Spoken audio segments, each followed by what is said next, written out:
sing sekarang lagi diragukan oleh Imaduddin sambungan nasabnya.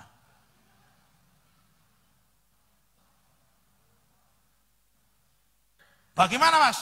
Kalau saya pribadi punya pendapat, barang siapa wong sing biasane rajin maca selawat, wong sing gaene rajin nyebut namane Kanjeng Nabi, wong sing biasa rajin melafalkan kalimat Nabi, sing biasa nyebut Kanjeng Nabi, sing biasa mencintai Kanjeng Nabi, sing biasa merindukan Kanjeng Nabi, insya Allah orang itu dicintai dan dirindukan oleh Kanjeng Nabi. Dan saya yakin kalau ada orang yang mencintai Kanjeng Nabi, begitu dia memegang sesuatu, pasti sudah terasa ini ada darah Nabi atau tidak. Kita mencintai istri kita, mencintai pacar kita, baru jarak jauh itu kita udah tahu baunya parfumnya istri kita. Mosok saiki ngaku mencintai Kanjeng Nabi, tapi tidak bisa merasakan di mana di situ ada baunya darahnya Rasulullah Shallallahu Alaihi Wasallam. Semono ae Pak. Jadi nggak usah dibuat polemik jauh-jauh itu. Tapi apa cukup pegangan sama Sa'adah Ba'alwi? Enggak cukup. Ditambah yang nomor 2. Apa itu yang nomor 2? Wa hijratuhu bil Madinah.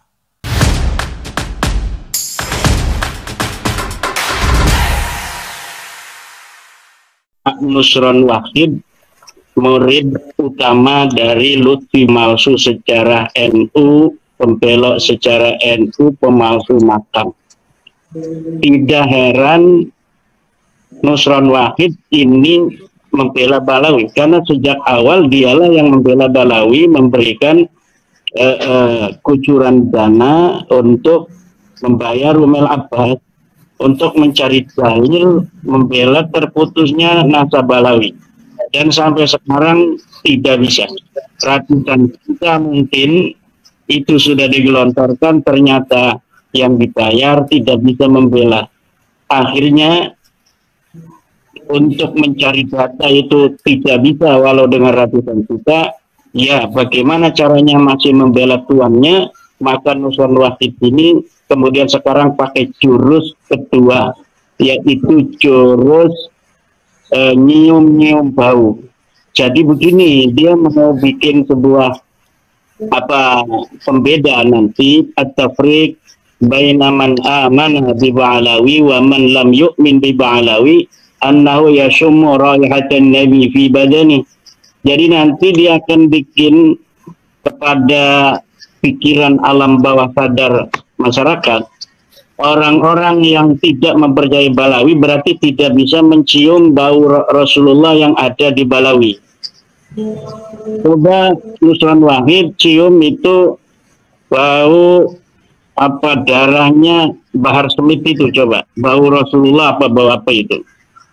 Karena wahai Nusron Wahid, kalau Anda mungkin bertemu dengan seorang Balawi yang menurut Anda benar, kemudian dengan itu Anda membenarkan nasabnya, maka berarti dengan membenarkan juz, Anda juga membenarkan kul. Anda juga membenarkan Balawi yang nyolong motor pakai sarung di Bekasi, Balawi yang begal di Kalimantan, Balawi yang merkosa di Madura, Balawi yang ngerebut istri orang itu di Cilacap, Balawi di bin Yahya itu di majelis dia ganyang istri orang. Berarti Anda juga Nusron Wahid membenarkan mereka semua sebagai cucu Nabi. Na'udzubillah summa na'udzubillah min dalik. Betapa beratnya dosa Anda nanti di hadapan Rasulullah Muhammad SAW. Nusron Wahid, jika Anda tidak bertobat kepada Allah Subhanahu wa Ta'ala, Anda membenarkan, Anda membela nasab-nasab palsu yang mengikatkan diri pada Rasulullah, wa Rasulullah sallallahu alaihi wasallam dari Allah dan Rasulnya tidak ada kaitan itu Rasulullah dengan orang-orang semacam Balawi ini. Dan ini akan sangat berat sekali pertanggungan jawab seorang Nusron Wahid nanti, karena dia mempunyai peran di dalam melanggengkan kedustaan pengakuan Balawi sebagai cucu Nabi itu. Nah, dan saya kan dulu dengan dia di dalam satu grup WA PBM. Udah sejak lama, sejak awal, hanya dia di grup itu yang tidak menerima daripada visi saya itu, dan kita berdebat di situ, dan ujung-ujungnya 2 tahun lalu itu antara saya dan Nusron Wahid itu, baik Anda meyakini demikian, saya meyakini demikian, kita selesai. Ya, saya hormati itu 2 tahun yang lalu di grup WA PTNU. Nah, tetapi rupanya di belakang dia itu kemudian mempersiapkan segala hal untuk membela Balawi itu nasabnya. Sampai Rumel mengaku dalam satu kesempatan bahwa dia dibiayai Nusron Wahid untuk membela nasab Balawi. Nah, dan ketika kemarin kita melihat di YouTube-nya Kang Mas Rifki Zulkarnain, bagaimana Pak Nusron Wahid ini kemudian kembali membela nasab Balawi, tetapi bukan berdasarkan data, tetapi penciuman itu ya, luar biasa itu, kayak wali-wali yang la ya'lamul wali illal wali itu, la ya'lamu ba'alawi illa man ahabba ba'alawi, kan Nusron Wahid itu mungkin. Dan ini kita tidak terlalu aneh juga terhadap kesimpulan beberapa media-media asing yang telah mengadakan penelitian bagaimana IQ masyarakat kita. Saya sebenarnya tidak percaya bahwa IQ masyarakat kita rata-rata itu hanya sedikit di bawah simpanse itu ya, namanya seperti orang itu. Tetapi ketika kita melihat bagaimana cara berpikir orang yang kita anggap sebagai orang yang seharusnya mempunyai kecerdasan yang agak berbeda dari orang lain, kemudian cara berpikirnya juga memang ternyata sama. Nah, ada juga sebuah penelitian, ini adalah sisa-sisa dari perbudakan masa lalu, orang-orang yang mempunyai sejarah trauma genetik perbudakan, maka kemudian pada saat dia sudah tercerahkan oleh ilmu pengetahuan, bahkan jabatan yang tinggi pun, maka memori perbudakan masa lalu dari secara genetik itu akan tetap mempengaruhi orang-orang beberapa generasi kemudian.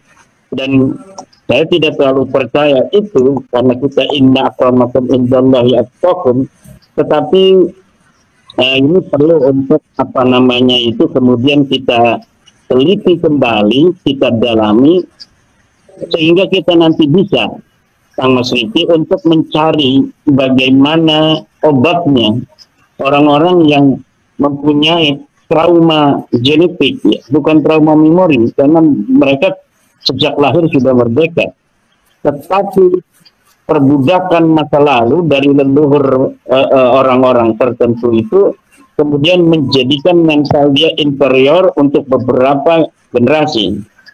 Ya, ini apakah ada kaitan itu? Jadi trauma perbudakan bisa menembus generasi itu. Gitu. Kemudian seorang pejuang dimanapun itu dihancurkan, keluarganya dijauhkan dari politik, dari kemudahan ekonomi beberapa generasi, tetapi yang namanya mutiara tetap mutiara. Ketika tiba saatnya untuk berjuang, kemudian merapat bersama-sama, walaupun sebelumnya tidak saling kenal mengenal. Apakah seperti itu Tuhan menciptakan manusia dengan kekhasan dan fitrahnya atau bagaimana?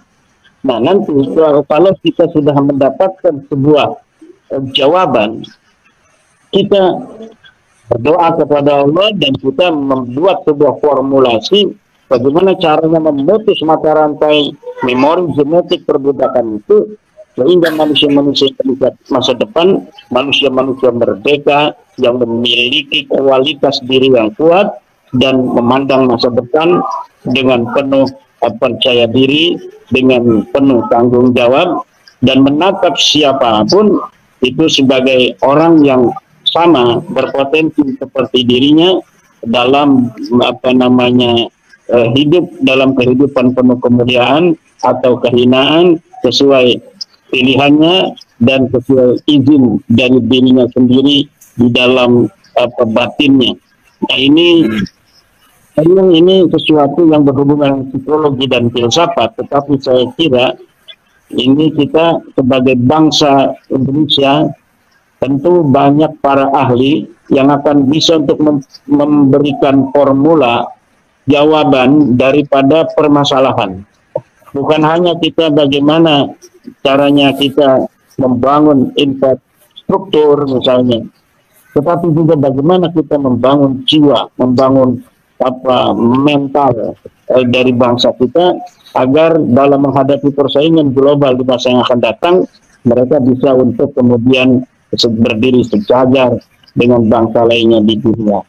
Nah, saya kira orang-orang yang bermental budak itu tidak pantas untuk ada di dalam posisi-posisi sebagai tauladan, sebagai pejabat, sebagai menteri, sebagai pengurus PBNU, sebagai pengurus Muhammadiyah, karena mereka adalah lambang-lambang kemuliaan bangsa berhadapan dengan bangsa lainnya.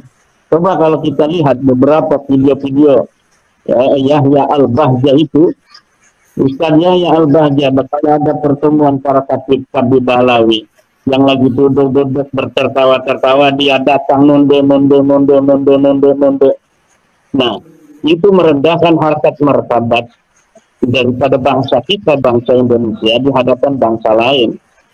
Sementara dia kemudian mempunyai tanggung jawab jamaahnya. Ada jamaahnya, dia punya jamaah. Nah, kalau misalnya pengasuh majelisnya, pesantrennya seperti itu, bagaimana nanti murid-muridnya, jamaahnya itu? Kalau dianya Buddha, ya jamaah dan muridnya akan menjadi Buddha. Ini adalah sesuatu yang mirip bagi setiap orang yang memiliki jiwa-jiwa pencerahan, jiwa-jiwa ingin melihat bangsanya ini menjadi bangsa besar, seperti berbagai macam narasi-narasi yang dibangun oleh pembela-pembela Balawi. Itu sebenarnya narasi-narasi memalukan yang mencerminkan jiwa yang tidak memiliki struggle for life, yang mempunyai superioritas sebagai bangsa Indonesia, ya.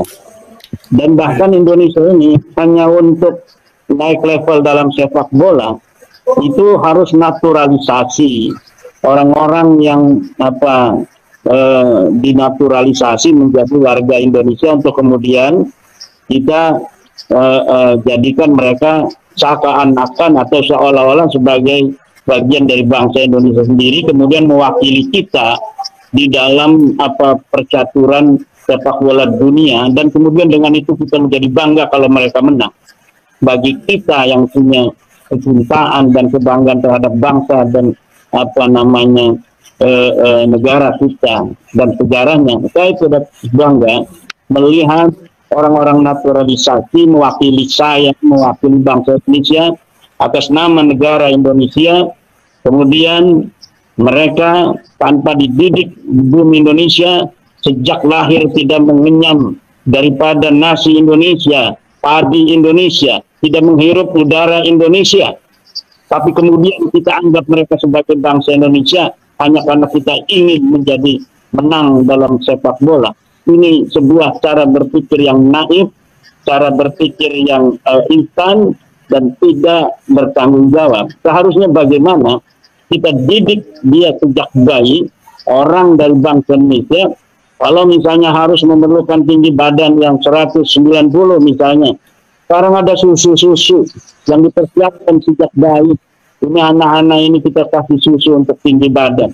Ya lahir dari Jogja, ya lahir dari Banten, ya lahir dari Madura, yang lahir dari Pasuruan, yang lahir dari Surabaya, lahir dari Papua, lahir dari Kupang, lahir dari Aceh, lahir dari Jambi, dari Lampung. Kemudian kita persiapkan dia. Kalau untuk basket harus 220 misalnya. Kita bisa untuk jadikan mereka dengan berbagai macam nutrisi tertentu sehingga mereka bisa 220. Kemudian kita ajarkan, kita panggil para para pelatih-pelatih yang hebat untuk menjadikan anak-anak itu menjadi bintang-bintang olahraga di masa depan. Harus cara berpikirnya begitu. Jangan instan, kemudian kita melihat wajah yang bukan Indonesia itu mewakili saya sebagai bangsa Indonesia. Nama-nama yang bukan nama Indonesia itu yang dinaturalisasi menggunakan merah putih, dada, Garuda. Ini penghinaan untuk saya, penghinaan untuk bangsa Indonesia yang berpikir sama dengan saya. Tetapi kita tidak mempunyai sebuah harapan jika kita hanya menggerutu. Maka tadi saya berpikir kita memerlukan sebuah formula jawaban dari pertanyaan-pertanyaan tadi secara psikologis, filosofis.